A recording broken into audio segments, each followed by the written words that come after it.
எல்லோருக்கும் வணக்கம். எல்லாரும் எப்படி இருக்கீங்க? உங்களை மீண்டும் சந்திப்பதில் பெரும் மகிழ்ச்சி. நாம ஆகச் சிறந்த எழுத்தாளர் திருவள்ளுவரை பார்த்துட்டு இருக்கோம். எப்படிங்க இவரால் மட்டும் இப்படிலாம் சொல்ல முடியுது? அப்படி என்னங்க சொல்றாரு? வாங்க பார்க்கலாம். ஒல்லும் வகையான் அறவினை ஓவாதே செல்லும் வாயெல்லாம் செயல். என்னங்க ஆகா, எப்படிங்க இவரால் மட்டும் இப்படிலாம் சொல்ல முடியுது? அவர் சொல்றாரு பாருங்க, அறம் எங்கெல்லாம் செய்யணும் அப்படின்றாரு. அறம் செய்வதற்கு இடம் பொருள் ஏவல் தேவையில்லைன்றாருங்க. நீங்க எங்க வேணாலும் எங்கெல்லாம் போறீங்களா, உலகத்துல எந்த மூளைக்கு போறீங்களா, இந்த உலகத்தில் நீங்கள் எங்கு இருந்தாலும் அறத்தை செய்யுங்கள், அறம் வழிகள் நடங்கள்.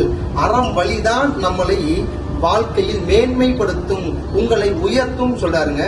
ஆக நாம எந்த இடத்துக்கு போனாலும், இந்த உலகத்துல எந்த மூலையில இருந்தாலும் அறம் வழியில் வாழ்ந்தால் நமக்கு நன்மை கிட்டுங்க. என்ன சொல்றார் பாருங்க, இதை உங்கள் குழந்தைகளுக்கு ஆள் மனதில் பதியும்படி சொல்லிக் கொடுங்கள். ஒல்லும் வகையான் அறவினை ஓவாதே செல்லும் வாயெல்லாம் செயல்.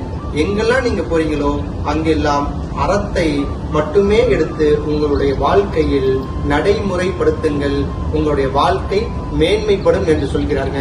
மீண்டும் ஒரு அழகிய சந்திப்பில் உங்களை சந்திக்கும் வரை உங்களிடம் இருந்து விடைபெறுபவர் உங்கள் முனைவர் பா. மொய்தீன் பாஷா. நன்றி.